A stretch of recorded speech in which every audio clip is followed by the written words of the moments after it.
Bit 16, you've never seen a review like this. Weird old games you cannot tame, these things you don't miss. SNES Man is the champion, he is 16-bit.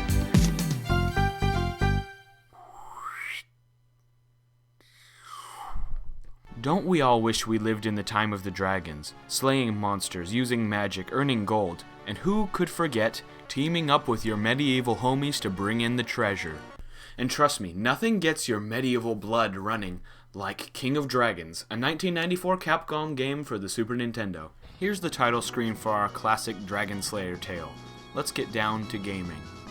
Before you begin the game, you get a choice of 5 different awesome characters: the elf, wizard, fighter, cleric, and dwarf. These are cool fantasy characters. Let's begin with the fighter. Welcome to your first level of King of Dragons. I chose a fighter for this part because he's a very simple character. He just has his sword, his jump, and a special attack. The basic controls are really responsive, and this is a classic Capcom game. Right off the bat, you get some simple encounters. What really makes this game interesting, though, is the RPG setup. Every time you kill an enemy or get an item, you get experience points, and there are many secret weapons and things you can collect. Of course, at the end of the level, you have to fight a boss. This one's an angry orc with 2 spiked flails. He's actually pretty easy if you know how to kill him. Here's my master battle plan. Jump at him and keep hacking away. The cool part of fighting the bosses is that you get lots of experience and sometimes items, like swords and shields. The more you keep playing, the better this game gets. Don't be fooled by the simplistic combat. There's actually a lot of depth in this game, like the experience system, enemies, and all the items you can uncover. Now let's talk about the heroes involved in your quest. Here are your characters.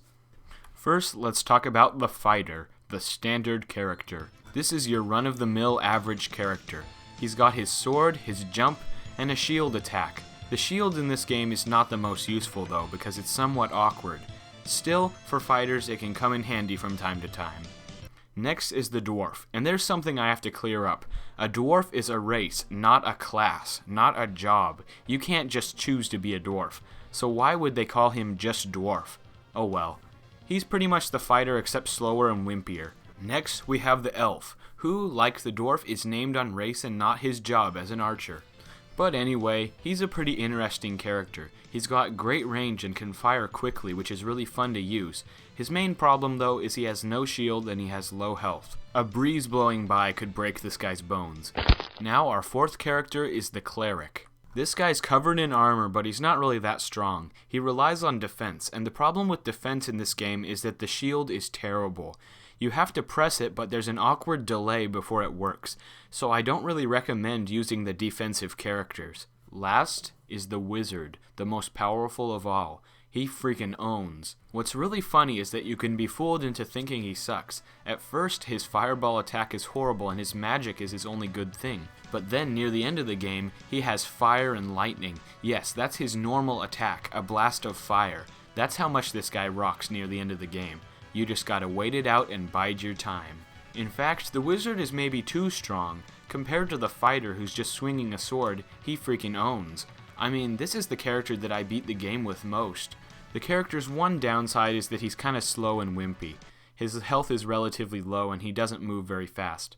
I also would have liked it if the wizard had more spells to choose from instead of just lightning. One thing that helps to balance out the characters is the great co-op mode, where you can team up and use each other's grand strengths to your advantage. Because this game gives you a fighting chance in the 2-player mode, it's a much richer 2-player experience than most games. Now, onto challenge, an important part of every game. This game can be pretty challenging, which is pretty typical of old school SNES games based on harder arcade versions.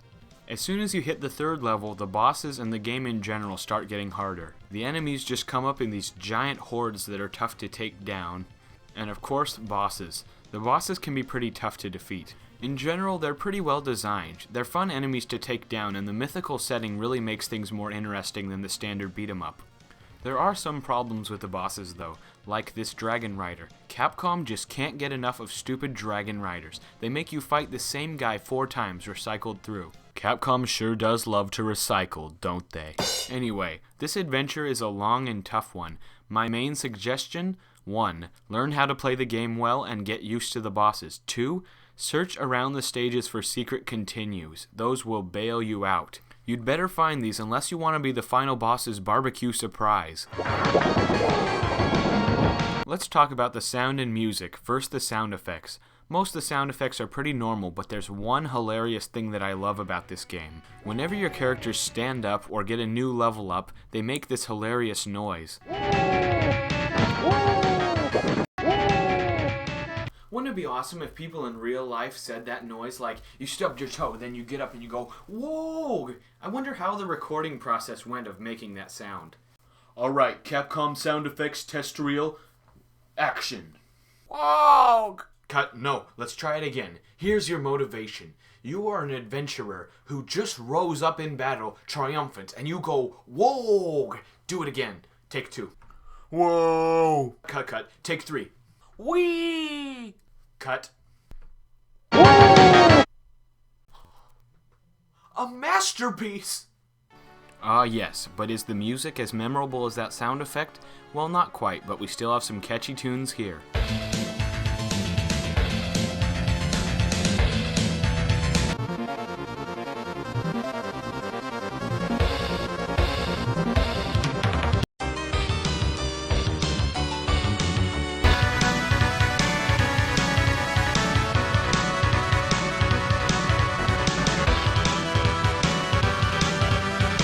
Tunes will always get that 16-bit blood pumping. Things to make it better. More responsive shield controls so that fighters and clerics and dwarves can actually stand up to the wizard. Less recycled bosses. Multiple different kinds of magic for each character, especially the wizard. And maybe a more advanced move list so the characters can do more than jump and attack. Still, despite these problems, King of Dragons is a ton of fun. The fun factor really pushes it above the other beat-em-up clones. The setting and the RPG elements make this much richer than most typical games. King of Dragons is just simply a fun game and rises above its many flaws. An 8 out of 10. A very good game. And that concludes my review. This has been SNES Man. Thanks for watching, and I'll talk to you again sometime soon.